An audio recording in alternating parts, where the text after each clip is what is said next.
selanjutnya, langsung saja untuk presenter berikutnya, yaitu Safara Putri Mawa, dengan judul makalah skripsi Pengaruh Kemiringan Atrium terhadap Performa Pencahayaan Alami pada Ruangan Sekitar Atrium.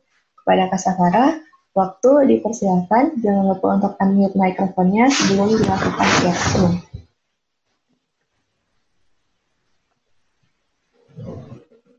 Selamat siang kepada Bapak, Ibu, dan rekan-rekan sekalian.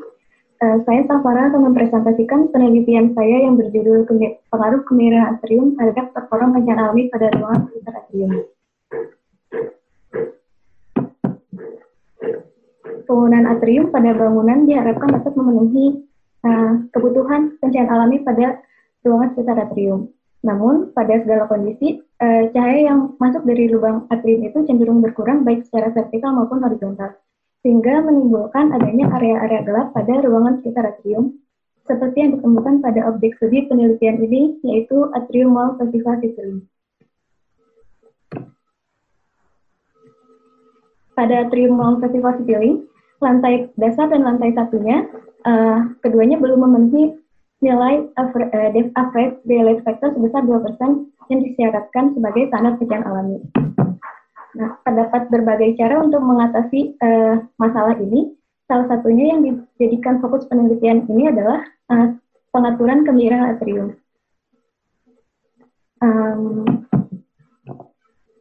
Tujuan penelitian ini adalah untuk mengetahui bagaimana pengaruh kemiringan atrium terhadap performa pencahayaan alami pada ruangan sekitar atrium yang akan dikaitkan dengan objek studi dan ditinjau dari standar Braham dan LED. Standar Braham sendiri adalah standar yang mensyaratkan bahwa nilai ADF itu harus 2%. Sementara standar LED itu adalah standar yang mensyaratkan ADF 2% tersebut memenuhi 75% dari ruangan sekitar atrium. Penelitian ini menggunakan penelitian jenis kuantitatif eksperimental dengan simulasi pada ruang virtual di perangkat lunak Rhino Brashover dan pluginnya Honeybug dan EDG. Teknik pengumpulan data dilakukan 2 kali, yaitu yang pertama observasi dan eksperimen.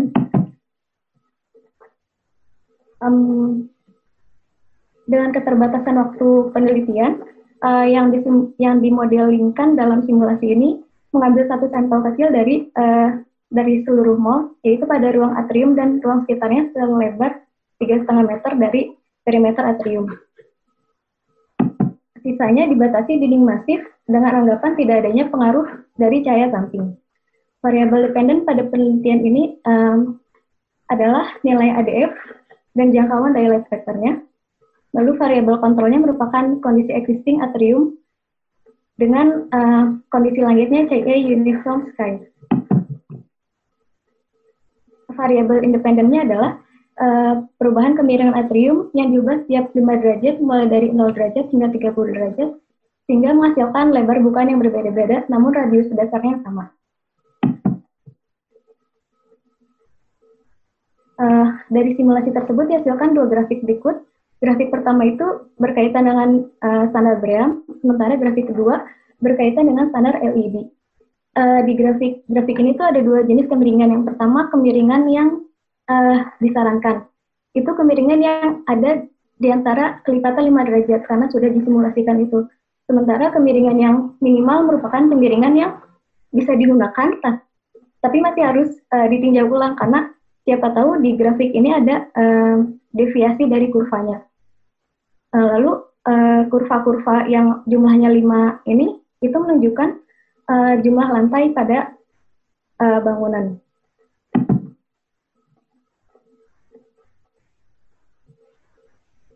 Nah, khusus untuk kasus objek studi ini, agar seluruh lantai pada ruang sekitar atriumnya memenuhi standar Braham, maka dibutuhkan kemiringan minimalnya 7 derajat atau kemiringan yang disarankan itu 10 derajat. Ini kalau dalam kemiringan ini, lantai dasar ini sudah memenuhi.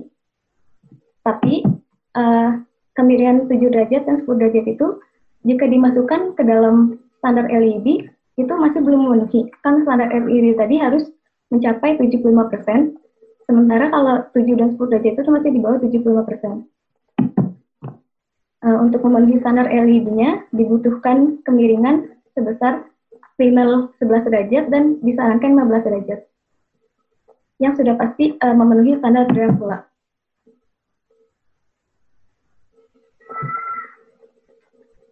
Dengan demikian, sebagai kesimpulan, kemiringan atrium itu memengaruhi performa pencahayaan alami secara linear bagi ruang sekitar atrium.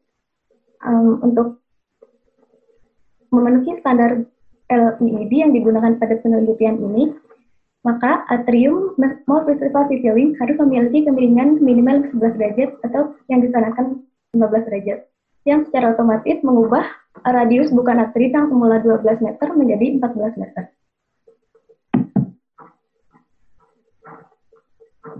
Akhir kata, penelitian ini tentunya belum sempurna, masih perlu dipertimbangkan aspek-aspek lain seperti misalnya dampak yang dibawa jika atrium tersebut dijadikan lebih lebar dari radius semula. Demikian, terima kasih. Terima kasih Kak Safara atas presentasinya. Semoga dapat bermanfaat. Untuk selanjutnya, presenter berikutnya yaitu Helen Angelica dengan judul makalah skripsi Evaluasi Desain Ventilasi pada Unit Ruang Kelas Gedung C Universitas Multimedia Nusantara Tangerang untuk pemenuhan rating GBCI atau IECP 2 dan IEC 1 dengan simulasi Autodesk Flow Design. Untuk Kak Helen, waktu dipersilakan, jangan lupa untuk unmute mikrofonnya sebelum dilakukan share screen.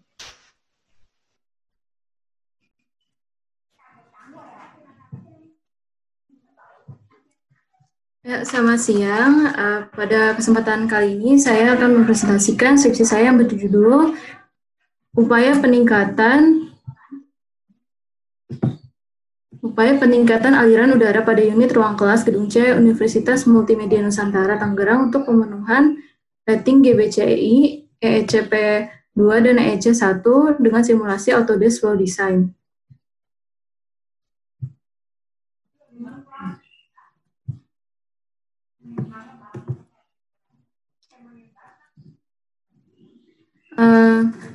Dapat kita tahu bahwa fenomena sekarang ini di mana AC adalah suatu kebutuhan pada zaman sekarang. Tanpa AC, aktivitas dalam ruangan akan terganggu oleh tidak nyamannya kondisi termal. Akan tetapi penggunaan AC ini berdampak buruk untuk lingkungan. Selain itu, juga menghabiskan 70% konsumsi energi listrik secara global, yang 60%-nya adalah oleh AC untuk bangunan. Bahkan penggunaan AC ini secara global dapat mengakibatkan global warming. Bagaimana arsitektur dapat mengurangi penggunaan AC yang sudah menjadi kebiasaan ini, dan dapatkah desain ventilasi secara pasif dapat menguranginya? Dan mengapa dipilihnya Gedung C UMN ini? Karena merupakan fungsi pendidikan dan juga jam operasionalnya yang cukup panjang. Juga merupakan bangunan hemat energi, namun kurang efektif dalam penggunaan AC-nya, juga tidak adaptif terhadap iklim, juga tidak adanya pertukaran udara, sehingga perlu dilakukan upaya perbaikan ventilasi udara dengan desain pasif untuk menghemat energi.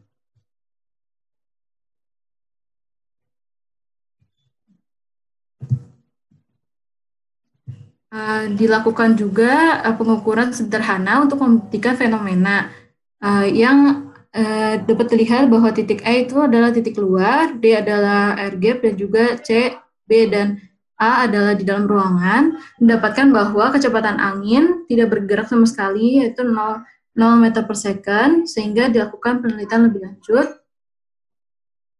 Lalu pertanyaan penelitiannya adalah desain ventilasi apa yang dapat menghemat energi dan juga memenuhi tolak ukur GBCI, EECP 2, dan EEC 1. Jenis penelitiannya adalah deskriptif, evaluatif, dan kuantitatif. Ini adalah tahapan penelitiannya, ada 6 tahap, yaitu yang pertama adalah observasi langsung dan komparasi data melalui pengukuran variabel suhu, kecepatan angin, dan yang lain sebagainya, pencarian data dasar teori yang terkait dengan masalah perbaikan ventilasi alami, lalu analisis penyebab masalah yang berupa ketidakhematan energi dan peluangnya. juga mencari solusi yang dibuktikan oleh simulasi, lalu analisa pengaruh dari solusi tersebut, lalu dilakukan penarikan kesimpulan. Nah, ini adalah metode pengumpulan datanya dengan observasi dan pengukuran lapangan melalui alat yang dapat dilihat di bawah itu. Dan ini adalah tahap pengumpulan datanya. Tempat dan waktu penelitiannya di Gedung C, Universitas Multimedia Nusantaranya. Ini adalah ruang kelasnya.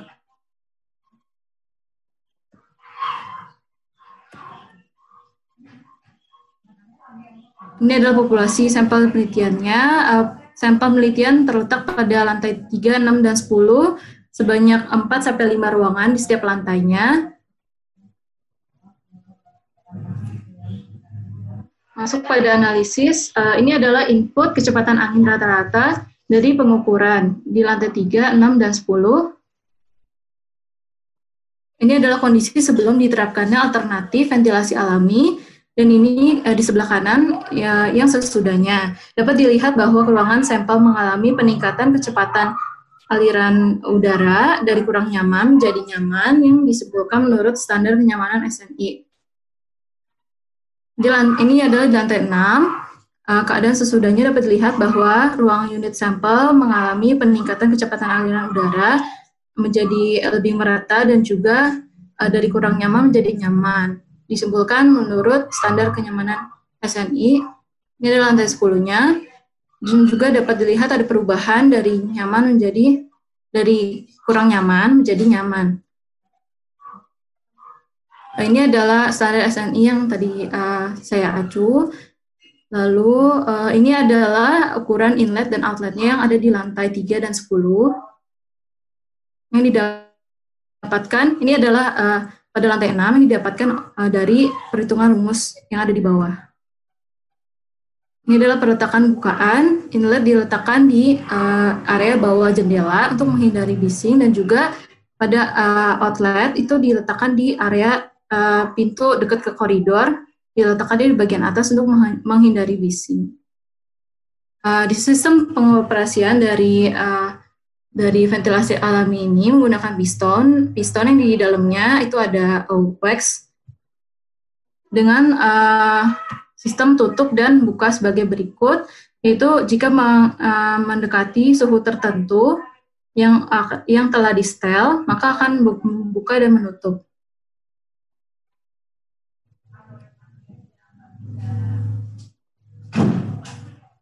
Penggunaan ventilasi alami dengan cara ini dapat digunakan relatif pada jam-jam di mana intensitas matahari rendah. Misalnya pada pagi hari atau ketika hujan, juga cuaca mendung, selebihnya jika suhu melebihi 27 derajat Celcius, maka dia akan menutup dan juga akan membuka pada suhu 24 derajat Celcius.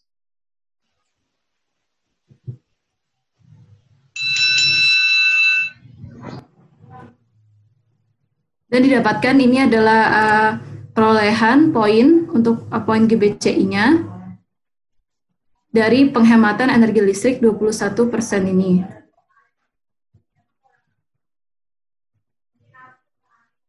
Ya, ini kesimpulannya. Jadi dengan dilakukannya perbaikan ventilasi ini dapat mencapai poin GBCI perbaikan dan juga dapat menaikkan level ratingnya. Terima kasih.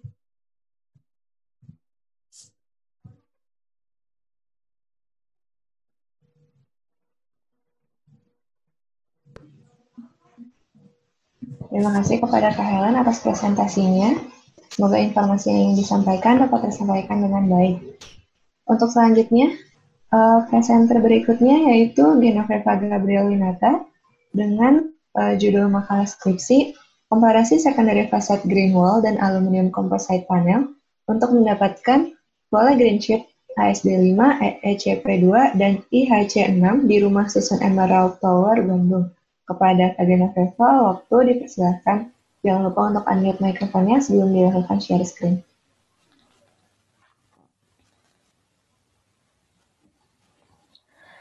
Selamat siang, Bapak, Ibu, dan teman-teman sekalian. Saya Genoveva akan membahas tentang komparasi sekondari fasad green wall dan aluminium komposit panel untuk mendapatkan poin prinsip ASD 5, ECP2, dan IHC 6 di rumah susun Emerald Tower Bandung.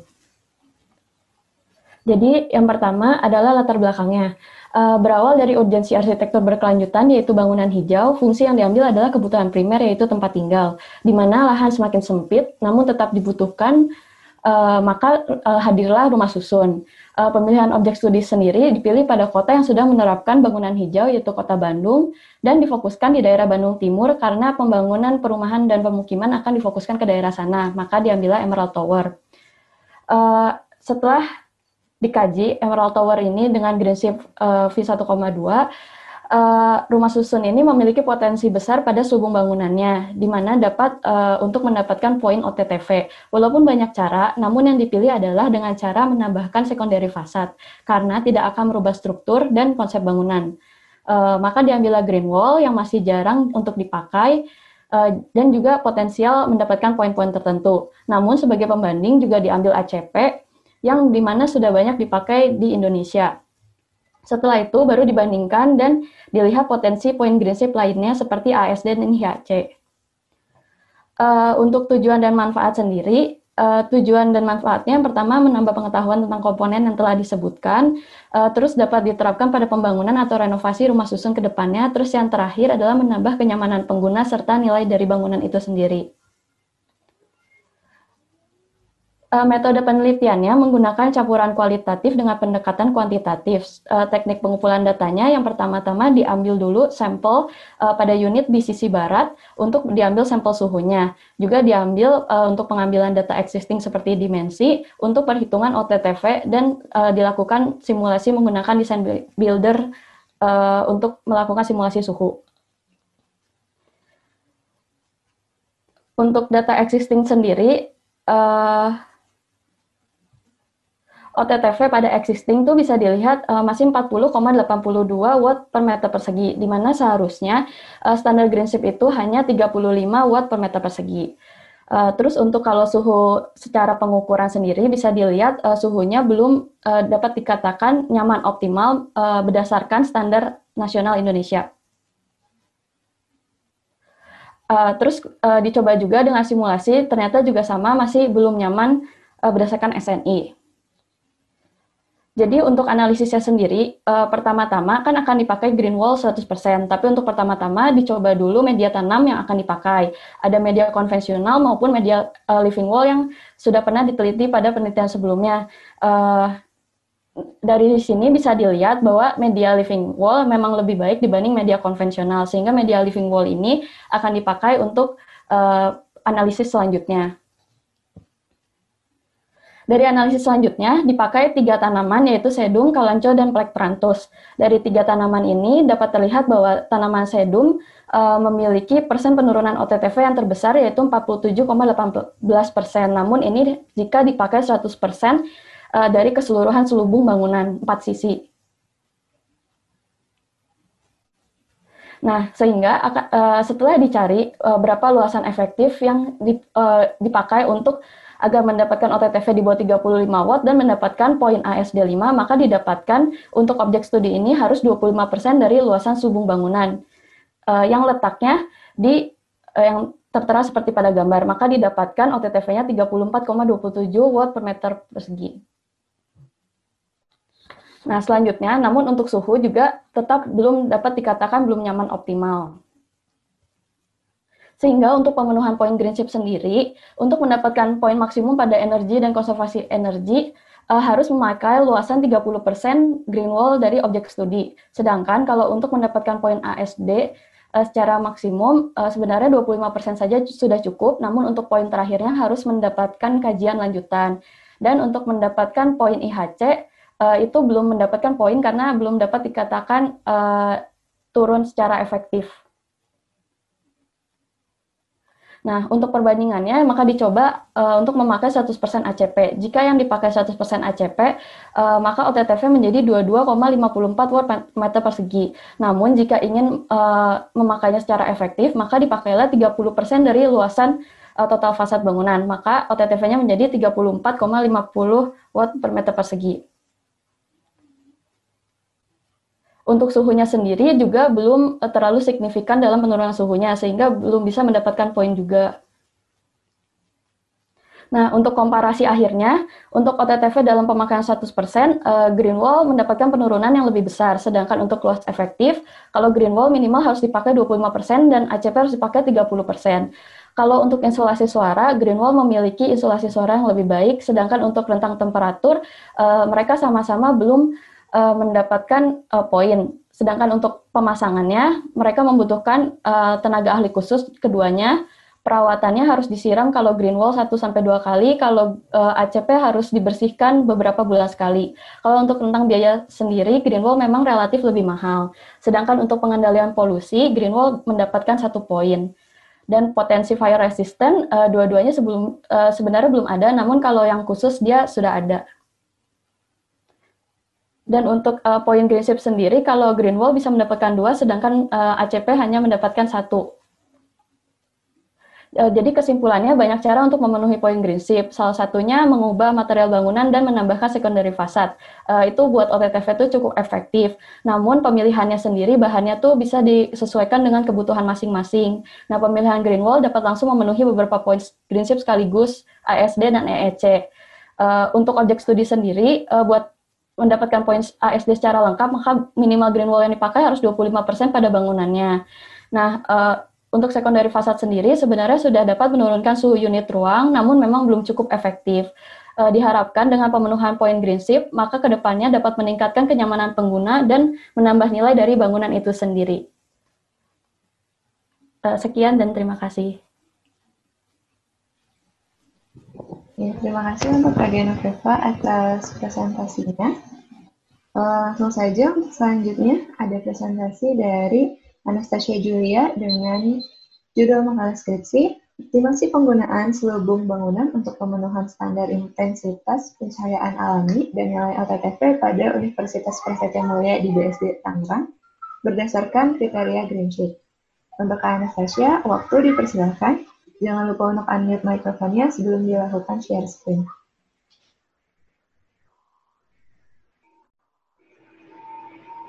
Selamat siang Bapak, Ibu, dan teman-teman. Pada siang hari ini saya akan mempresentasikan judul skripsi saya yaitu Optimasi Penggunaan Selubung Bangunan untuk Pemenuhan Standar Intensitas Pencahayaan Alami dan Nilai OTTV pada Universitas Prasetya Mulia di BSD Tangerang berdasarkan kriteria Greenship.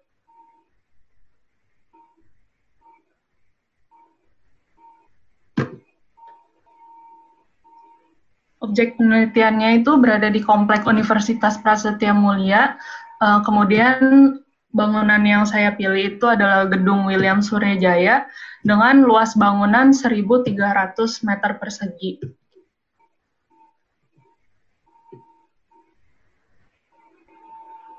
Sebelum melakukan penelitian, saya melakukan riset terlebih dahulu dan ditemukan bahwa selubung bangunan bagian timur itu memiliki nilai OTTV tertinggi, yaitu 75 watt per meter persegi. Kemudian dari hasil penelitian, rata-rata nilai OTTV-nya itu 48,68 watt per meter persegi. Dan itu melebihi standar yang ditentukan Greenship, yaitu 30. Kemudian intensitas cahaya yang masuk ke bangunan itu sudah memenuhi syarat. Tetapi intensitas yang masuk itu terlalu berlebihan. Kemudian kerangka pemikiran masalahnya itu berawal dari upaya penghematan energi bangunan dengan pemanfaatan pencahayaan alami dan upaya menurunkan nilai OTTV pada bangunan. Kemudian intensitas cahaya matahari yang masuk secara langsung ke dalam bangunan sehingga nilai OTTV melebihi standar. Untuk mengatasi masalah tersebut, maka solusinya dilakukan upaya optimalisasi pemanfaatan cahaya alami dengan redesain selubung bangunan dan material interior. Nah, upaya optimalisasi ini mempengaruhi 2 variabel yang menjadi variabel utama dalam penelitian ini, yaitu intensitas pencahayaan alami dan nilai OTTV. Kemudian dari standar yang saya gunakan dan peraturan dilatar belakangi dengan urgensi bangunan hemat energi di Indonesia dan upaya penghematan energi bangunan melalui selubung bangunan. Kemudian rumusan masalahnya terdapat permasalahan intensitas cahaya matahari dan nilai OTTV khususnya pada selubung timur laut. Pertanyaan penelitiannya adalah bagaimana optimasi redesain selubung bangunan untuk memperoleh intensitas cahaya dan nilai OTTV yang sesuai kriteria Greenship pada bangunan William Surajaya di Universitas Prasmul BSD Tangerang.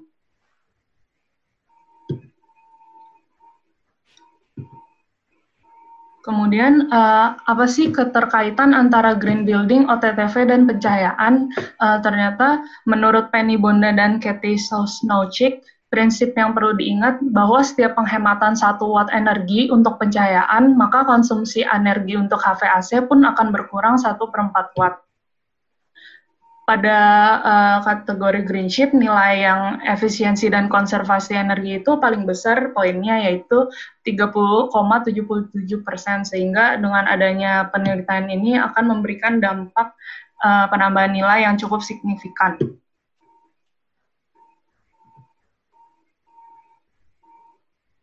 Kemudian waktu penelitian yang dilakukan yaitu selama bulan Januari, Mei, Juli, dan November.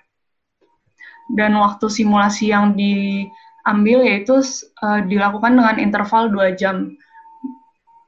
Jam 8, jam 10, jam 12, jam 14, dan jam 16. Sesuai dengan waktu kerja yang ada. Kemudian metode penelitiannya itu melalui gambar kerja yang saya peroleh dibuat ke modeling dulu di 3D SketchUp, kemudian diekspor ke aplikasi Velux Daylight Visualizer 3. Di sini kita dapat melihat tingkat iluminasi pada bangunan. Kemudian hasil modifikasi itu terdapat 5 hasil modifikasi.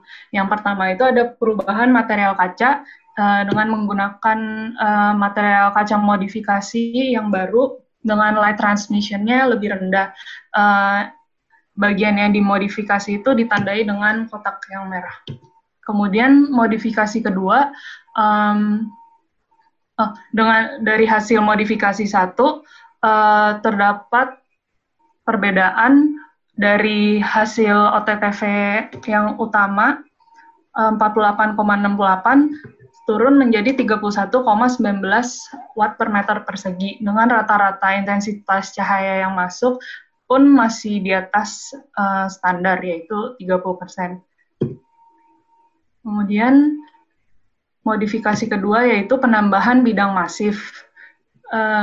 Dengan adanya penambahan bidang masif ini menggunakan bahan DRC board. Dengan menambah bidang masif, nilai WWR yang di hasil modifikasi itu perlu adanya penambahan bidang sebesar 429,95 meter persegi. Hasil OTTV yang dihasilkan itu dari 48,68 turun menjadi 34,40 dengan intensitas cahaya yang juga masih memenuhi standar. Kemudian yang ketiga, penambahan peneduh untuk menurunkan nilai shading koefisien. Bagian yang dimodifikasi itu yang ditandai kotak merah. Kemudian dengan hasil menurunkan nilai shading koefisien ini menambah sirip kombinasi pada selubung timur. Desain sirip kombinasi ini juga disesuaikan dengan konsep desain bangunan. Kemudian ada penambahan material lantai, selubung bangunan, dan plafon. Dari hasil sampel yang diambil, output peringkat silau di lantai dasar itu 0,45, sehingga masuk kategori mengganggu. Sehingga diberikan solusi untuk mengganti material. Kemudian yang kelima ini ada solusi penambahan grass block di pedestrian karena grass block ini dapat memiliki sifat yang permeable sehingga dapat memudahkan aliran air hujan di permukaan itu diserap sehingga menurunkan suhu di sekitar. Kemudian dari hasil optimasi yang berhasil menurunkan nilai OTTV dengan nilai intensitas cahaya yang masih dalam standar. Akibat dari perbedaan luas bidang bukaan yang sangat signifikan, sehingga nilai OTTV tiap sisi itu sangat berbeda. Kemudian dari variabel yang sudah modifikasi yang dihasilkan, diuji lagi berdasarkan variabel paling mana yang efektif. Nah, didapatkan modifikasi kedua yaitu penambahan bidang masif itu paling efektif dengan total poin 11. Kemudian total poin Greenship yang dapat diperoleh ini sekitar mendapat poin 14 poin. Kemudian ini ada simulasi apabila menggunakan yang pertama itu perubahan material kaca.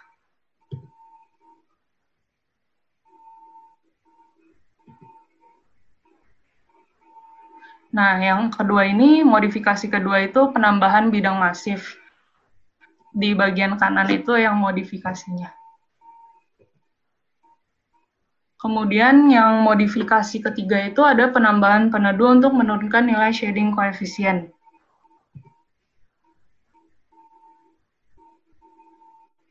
Dapat terlihat dengan adanya penambahan sinar matahari yang masuk ke bangunan itu dapat diminimalisir yang sinar berlebihan. Sekian dan terima kasih. Terima kasih untuk Kak Anastasia atas presentasinya. Selanjutnya yaitu eksplorasi desain dan pembentukan mute mikrofonnya sebelum dilakukan share screen.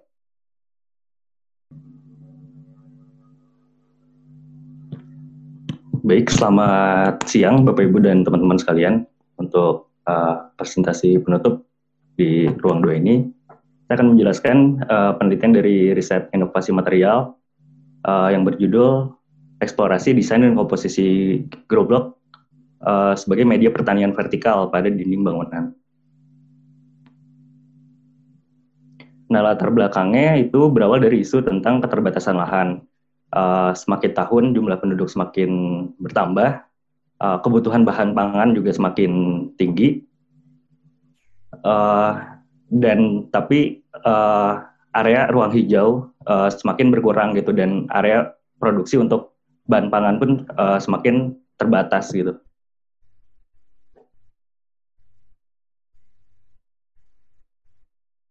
Nah, yang ingin coba dieksplorasi dalam penelitian ini adalah adanya bata grow block yang awalnya hasil penelitian dari Samuel Andrean Philippus yang menggabungkan antara sistem bata interlock dari George Capistran dan juga sistem modular living wall.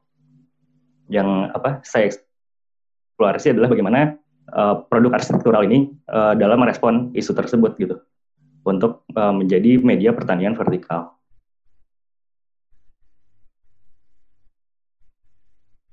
Nah, tujuannya mengetahui bagaimana desain dan komposisi grow block dapat dieksplorasi untuk menjadi pertanian vertikal. Manfaatnya baik akademis maupun praktis dapat jadikan referensi ya untuk desainnya maupun untuk nanti praktiknya gitu, untuk diimplementasikan pada dinding bangunan.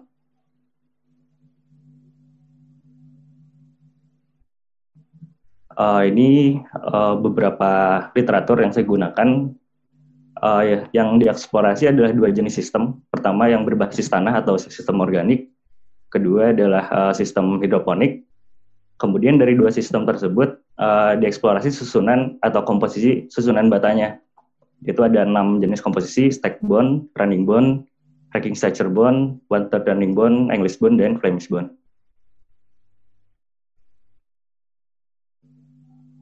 Metode penelitiannya secara umum metode eksploratif kualitatif, cuma nanti di analisisnya ada analisis data kualitatif yang dikuantitatifkan gitu untuk menilai atau mana kira-kira komposisi yang paling optimal gitu dari 6 komposisi yang diteliti.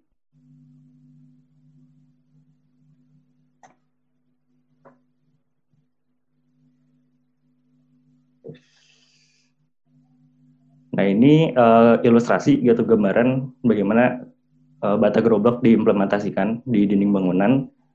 Sebelum mengimplementasikan ada beberapa syarat teknis gitu yang perlu dipertimbangkan. Di antaranya pertama tersedianya jalur sirkulasi untuk perawatan. Kemudian adanya teritis untuk melindungi dari hujan, adanya ruang utilitas gitu ya, tergantung seberapa banyak bata groblok yang diterapkan di dinding tersebut. Adanya struktur untuk memadai jika memang dindingnya diimplementasikan di lantai 2 atau lantai 3. Terus adanya pertimbangan tentang jenis tanaman yang sesuai dengan ukuran pot yang terbatas dan juga iklim di mana dinding tersebut diterapkan gitu. Kemudian ini adalah uji coba tanam, jadi karena keterbatasan tempat juga, jadi tidak bisa mengimplementasikan di groblok 1:1-nya. Saya mencoba untuk menanam di pot secara vertikal seperti ini gitu. Yang tanaman ujinya adalah tanaman kangkung, karena mempertimbangkan tentang waktu tumbuh yang cukup relatif singkat ya. Dari uji coba tanam tersebut ada beberapa pertimbangan yang dijadikan bahan dasar untuk eksplorasi desainnya gitu, dan menghasilkan 2 sistem ini, yaitu sistem organik dan sistem hidroponik yang berbasis air.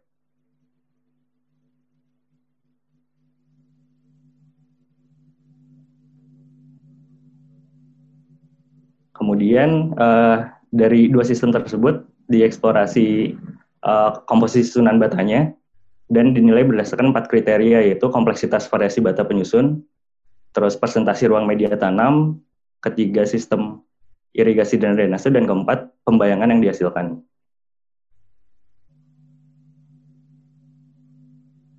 Nah, dari kompleksitas variasi bata penyusun ini dilihat gitu dari percobaan dinding 3x3 meter, kira-kira ada berapa bata penyusun untuk satu dinding itu terisi penuh gitu. Ada bata grobloknya dan ada bata yang pelengkapnya lah istilahnya. Ada yang semakin kompleks tentu semakin minim nilainya, poinnya gitu ya, karena kesulitan dalam praktis produksinya.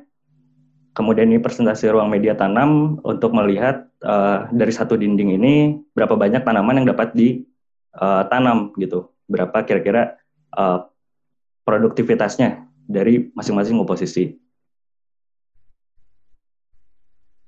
Kemudian dari sistem irigasi dan drainase dilihat gimana satu groblok itu airnya turun ke groblok di bawahnya gitu. Ada yang hanya jatuh ke satu bata di bawahnya, ada yang 2 dan ada yang 3. Semakin banyak semakin bagus, karena artinya penyaluran airnya semakin merata.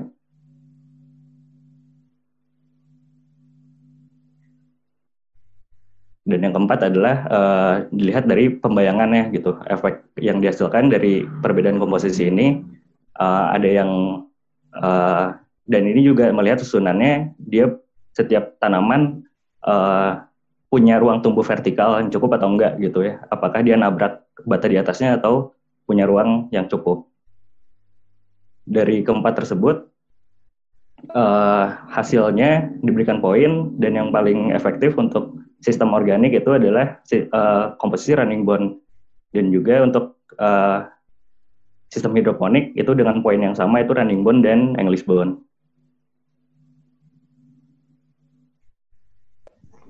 Kesimpulannya dari 2 komposisi ini dapat 2 sistem dan juga 6 komposisi dengan komposisi yang paling efektif adalah running bond dan juga English bond.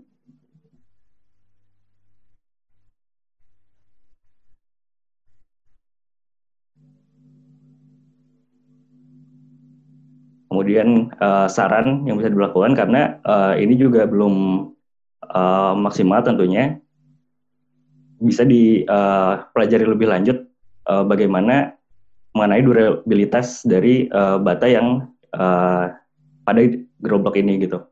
Kemudian pengujian performa visual, audio dan thermalnya, efeknya nanti bagaimana, bisa jadi ada perbedaan antara sistem organik dan juga sistem hidroponik. Kemudian waktu produksi, metode transportasi, terus integrasi dengan sumber energi terbarukan ya, karena membutuhkan listrik juga untuk irigasi secara otomatisnya. Kemudian eksplorasi lubang cahaya dan udara. Sekian mungkin dari saya, terima kasih. Terima kasih kepada Kak Radian atas presentasinya. Semoga apa yang ingin disampaikan dapat tersampaikan dengan baik. Untuk selanjutnya akan ada review dari Bapak Suryamanto Raharjo untuk kelima presenter sebelumnya. Kepada Bapak Suryamanto, waktu dipersilakan. Ya baik, terima kasih Audita ya. Baik, ada 5 presenter terakhir ya. Safara, kemiringan atrium, Helen, aliran udara, Genoveva, Fasad ACP dan Greenwall ya. Anastasia, pencahayaan dan OTTV, Radian ya. Grow Block. Oke, ini bagus ya. Objeknya ada yang kecil, ada yang satu gedung, ada yang cuma satu dinding begitu ya. Tapi tidak apa-apa, itu tergantung dari pembahasannya, cara pembahasannya. Saya mulai dari Safara ya. Kemiringan atrium ya, ini disimulasikan begitu ya, disimulasikan sky view vector begitu ya. Grafik-grafiknya tadi bagus ya. Saya lihat ya. Ini fenomena desain begitu ya, kemiringan bangunan lalu dihubungkan dengan pencahayaan alami begitu ya. Ini penelitian seperti ini cocok untuk pradesain. Jadi kalau tadi saya katakan bahwa masa mendatang itu semua desain itu harus disimulasikan. Itu adalah bentuk tanggung jawab arsitek terhadap bentuknya. Bagaimana saya yakin piringan ini bisa perform baik ya sepanjang tahun begitu ya. Jadi saya harus mensimulasikan gitu ya. Jadi ini cocok untuk pradesain gitu. Atau simulasi sebagai alat bantu desain begitu ya. Alat bantu untuk mengambil keputusan desain begitu ya. Berapa kemiringannya. Nah, lalu kemudian apa efeknya pada biaya? Kalau semakin miring nanti lahannya juga semakin besar biayanya. Nah, tentunya ini ada konsekuensi, ada optimasi antara kemiringan sama benefit yang dia dapatkan dengan konsekuensi biayanya, begitu ya. Ya, Safara, ini fenomena desain Anda yang Anda angkat menarik sekali, begitu ya. Saya rasa banyak fenomena-fenomena desain lain yang perlu diuji juga. Ini baru kemiringan, begitu kemiringan atrium, begitu ya. Nah, jadi banyak pradesain, usulan, gagasan, ide yang perlu diuji, begitu ya. Nah, simulator di sini sangat membantu. Nah, ada pertanyaan untuk Anda, tapi jawabnya nanti aja di jurnalnya ya.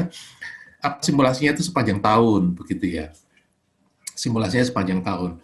Kalau misalnya simulasi sepanjang tahun, begitu ya, apakah baik sepanjang tahun, mana bulan-bulan terbaik, mana bulan-bulan terburuk, begitu ya. Itu kalau disajikan menarik juga, begitu ya. Karena simulasi ini sangat mudah, begitu ya, mau sebulan, mau setahun itu harga simulasinya sama begitu ya. Ya nambah waktu sedikit begitu ya. Nah, tetapi kita mendapatkan informasi yang lebih valid begitu ya. Kalau simulasi sesaat kita nggak tahu sepanjang tahun itu apa begitu ya. Nah, lalu konsekuensi benefitnya apa kalau sepanjang tahun? Dihitung juga begitu ya. Nah, bisa dilanjutkan gitu ya. Oke nih, Safara ya. Mungkin buat adik kelasnya nanti model penelitiannya kalau seperti ini ya bisa lebih panjang begitu ya. Simulasinya sepanjang tahun, kemudian efek pada ekonomi, pada pembiayaan misalnya, atau pada pengurangan energi untuk pencahayaan sepanjang tahun begitu. Nah, jadi bisa ditambahkan itu. Nggak banyak kok ya nambahnya, tapi kualitas desainnya, kualitas penelitiannya menjadi lebih baik begitu ya. Baik tuh Safara ya, Helen ya. bentuk gedungnya unik ya, aliran udara untuk gedungnya unik. Kalau melingkar tadi ya, ini faktor bentuk apa dibahas ya? Kan aerodinamis itu ya bentuknya itu ya. Nah, aliran udara itu ventilasi, udara itu mau bertukar masuk dan keluar itu kalau ada perbedaan tekanan positif dan negatif. Nah, jadi bahasan tadi dengan simulasi-simulasi ini harus ditambahkan lagi dasar teorinya bahwa mengapa masuk di sana, mengapa keluar di sana gitu ya. Jadi ada perbedaan tekanan positif dan negatif. Nah, bila Anda ingin memperbaiki, meretrofit, Anda bisa menciptakan tekanan udara positif dengan menghalangi, dengan menutup, dengan membelokkan, begitu ya. Kita bisa membuat udara itu, aliran udara itu masuk, begitu ya. Nah, apa keuntungan dengan bentuk lengkung tadi, yang aerodinamis tadi? Nah, di sini bentuk lengkung, ya bentuk bangunan dengan ventilasi ini perlu dibahas karena ini mungkin pengetahuan yang masih jarang dipakai, masih jarang ini Pak. Biasanya bentuk lengkung gedung itu supaya tidak menghalangi udara, tidak memberikan bayangan angin pada gedung-gedung di belakangnya, tetapi untuk keuntungan ventilasi di dalamnya masih jarang gitu ya. Nah, coba kalau misalnya ditambahkan bagus sekali gitu ya. Ventilasi udara itu fungsi dari arah angin outdoor juga, perbedaan tekanan udara, boleh juga bentuk bangunan atau massa gedung di sekitarnya, atau vegetasi di sekitarnya. Tadi presenter sebelumnya ada yang membahas kalau jenis vegetasi tertentu, ketinggian tertentu, bentuk tajuknya tertentu itu juga menjadi penghalang memberi pembayangan yang lebih besar begitu ya. Baik, bukan ventilasinya mekanik begitu ya, tetapi tidak motorized begitu ya, bebas energi. Baik, ini saya teringat juga yang pakai di metal tadi ya, pakai sensor temperatur. Nah, ini kalau pakai sensor angin, anemometer begitu ya. Tekanan angin kurang dia membuka, tekanan angin berlebih dia menutup begitu ya. juga bagus ya, bisa ditingkatkan begitu. Baik, Genoveva ya, fasad ACP dan green wall. Nah, ini membandingkan ya, OTTV ya, isunya energi ya. Ini apakah penelitiannya dilakukan penelitiannya sepanjang tahun ya. Nah, ini kalau bisa dilanjutkan ditambah ya dengan perhitungan konsumsi energi setahun begitu ya. Misalnya dengan energi plus begitu ya. Maka penelitian ini membandingkan bagaimana memakai ACP dan green wall ini sama setahun tuh bisa memberikan nilai tambah begitu ya. Isu lain dari fasad yang bisa dipengaruhi oleh ke ruang luar. Nah, fasad green wall dan fasad ACP selain mempengaruhi ke dalam, itu juga bisa mempengaruhi keluar begitu ya. Jadi ada efek kalau green wall itu mendinginkan udara luar juga selain udara dalam. ACP mungkin memberikan efek pada udara luar juga begitu. Jadi kita juga bisa membandingkan antara dalam dan luar begitu ya. Nah, ini kan kekayaan dari penelitian begitu ya. Nah, isu ekonomi juga bagus bisa tadi kalau green wall itu perlu dirawat, disirami begitu ya. Kalau ACP tidak, tapi mungkin ACP initial cost-nya mahal, operational cost-nya murah. Green wall initial cost-nya mungkin murah, operational cost-nya mahal gitu. Ini dari sudut pandang ekonomi. Nah, ini kan memberikan pengetahuan yang lebih luas bila dibahas begitu ya. Walaupun operational cost-nya luas, tapi mungkin operational cost mahal, tapi punya benefit lain apa begitu ya. Nah, jadi artinya diskusinya bisa sangat kaya begitu ya. Ini Genoveva ya membandingkan ACP dan green wall. Baik ini. Anastasia, ini ya videonya bagus tadi ya. Nah, Anastasia ini punya keistimewaan ya dalam penelitiannya. Ini penelitiannya itu melibatkan dua variabel ya, Ada pencahayaan alami, lighting ya, lux ya, light tingkat intensitas cahaya dan OTTV ya. Ada dua variabel begitu ya. Jadi ini satu kelebihan begitu ya. Ada penelitian awal juga ya, melakukan studi awal dulu ya. Ya bagus ya. Eksperimennya ada melibatkan material kaca, bukaan dan lain-lain ya. Nah, jenis penelitiannya optimasi. Oke. Jadi ini bisa lebih tajam perbandingan antara konflik antara pencahayaan dan OTTV, antara pencahayaan dan thermal ini ada konflik-konflik. Nah, konflik-konflik itu bisa diterangkan dalam konteks arsitektur yang mana, begitu itu menjadi bagian yang kekayaan dari pengetahuan arsitektur mendatang. Oke, Anastasia ya. Berikutnya Radian ya. Grow block ya, ini ya, grow block ya. Saya perlu sampaikan begini, rekayasa arsitektur ya. Rekayasa arsitektur begitu. Kreativitas arsitektur itu arsitek begitu ya. Itu ditunjukkan pada rekayasa arsitektur. Nah, salah satu rekayasa inovasi pada arsitektur itu bisa dengan menambahkan fungsi. Misalnya begini, dinding tadi dinding penyekat, kemudian diberi fungsi pertanian, kemudian bisa jadi fungsi green wall untuk penyejuk udara. Berarti satu dinding tadi ada 3 fungsi, ya, fungsi penyekat, fungsi struktur, fungsi penyejuk, fungsi pertanian, begitu ya. Jadi ini ada beberapa fungsi sekaligus yang masuk di dalam satu benda, begitu ya. Nah, inovasi arsitektur itu dari sana, begitu ya. Kreativitas arsitektur di sana, begitu ya. Nah, kreativitas ini muncul dari hasil-hasil riset ini, seperti ini, begitu ya. Misalnya saja ya, dulu bukaan jendela itu bukaan udara, ventilasi. Tapi kalau jendelanya berwarna terang, itu bukaan lighting juga. Jadi ada 2 fungsi, bukaan udara dan bukaan lighting. Nah, tetapi suara masuk. Nah, ini perlu ada bukaan akustik nih ya, bukaan akustik atau kontrol dari akustik, gitu ya. Bagaimana bukaan ini bisa absorpsi suara, begitu ya. Jadi kita meletakkan ada 3 fungsi, 3 peran pada satu benda, bukaan. Nah, jadi rekayasa arsitektur, inovasi arsitektur ya, kreativitas arsitektur bisa diarahkan ke sana, begitu ya. Itu menghasilkan arsitektur baru di masa mendatang. Baik, itu komentar saya untuk 5 presenter ya, bagus-bagus ya. Hari ini kita sudah melepas 4 sesi, 4 kali 5, 20 presenter ya, luar biasa ya.